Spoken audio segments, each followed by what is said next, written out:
our third week of hearing Jesus' Sermon on the Mount. It's the first time that there's been some real vocal teaching from Jesus to his disciples, and we get to listen in. And the first week was wonderful. It was about blessed. Blessed are those who mourn. Blessed are those who are poor in spirit. And it was the reminder that God cares about and God's face is turned towards all who are suffering, which at some point probably includes most all of us.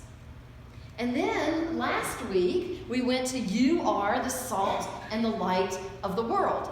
Out there, we have the Spirit and the love and the light of Christ in us to share with the world so that the world can see God and be drawn, helped to be drawn in. And we discussed some ways, or we thought through some ways that our Savior's as salt and light in the world, and I have to admit that the responses were wonderful. They've been posted on the website this week, but you'll see more about those. It was overwhelming, some of the ways that you all saw that we are salt and light. And now this week, it's like the tide has sort of turned, and Jesus is doing some real tough love talking to his disciples, talking about the law and how to get along with one another, getting to the heart of the matter. Jesus starts out by saying, you have heard that it was said, and you probably recognize most of those are commandments. You have heard that it was said, you shall not murder. But I say to you, Jesus says. And Jesus isn't changing anything. Jesus isn't taking anything away. He really isn't even adding anything to the law. He's getting to the heart of it. It might be really easy for us to say, I'm doing okay. I've never murdered anyone. Thank goodness.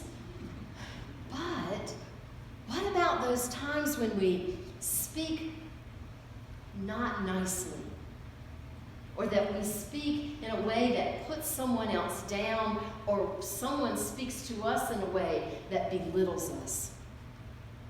I don't think it takes much for us to watch someone's face when they've been put down, how it just kind of falls. And you know that a little piece of their spirit has been murdered.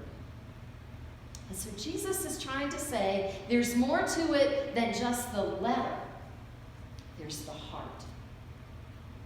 And then he goes on to say things about adultery and divorce, and he talks about making oaths, ways in which we could easily, again, pat ourselves on the back and think, I'm keeping those Big Ten, I'm doing okay.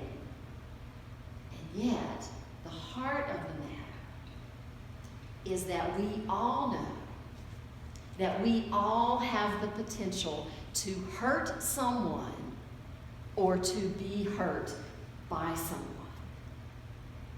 And I think part of what Jesus is trying to say is that because we all know we have that potential, that perhaps we have just a little more empathy for someone who is either receiving or has given those sorts of actions. Now, I have to admit, this was one of those Sundays where I would have loved to have been out sick. I prayed for Jesus to give me some sort of laryngitis, because these are tough words to hear. And they're very judgmental words. They sound as though it's easy for us to sit and point fingers and say, just remember, you. And yet, that pointing of fingers and that judgmentalness, what does that do for community? What does that do for the relationship that Jesus is so desperately trying to help build up? It tears it apart. It puts chinks into those relationships. And it reminds us that sometimes we are slow to give forgiveness. We are long in holding a grudge.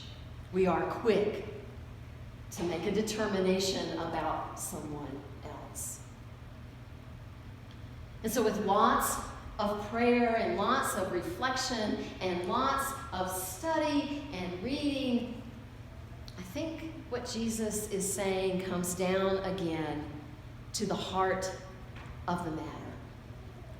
What is it that Jesus is trying to help the disciples and us understand, but that we're in this together, and that the relationship and our life is much more rich and lived much more boldly when we do it as community. And so it comes down, I think, to one final thought.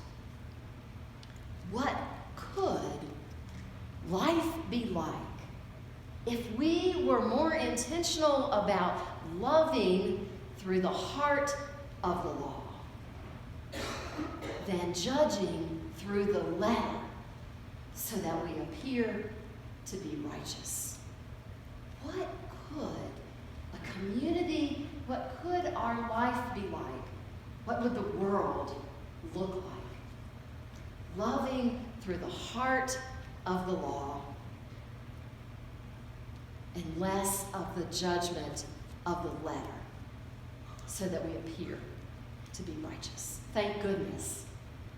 Thanks be to God that through love and grace we are able to live that way.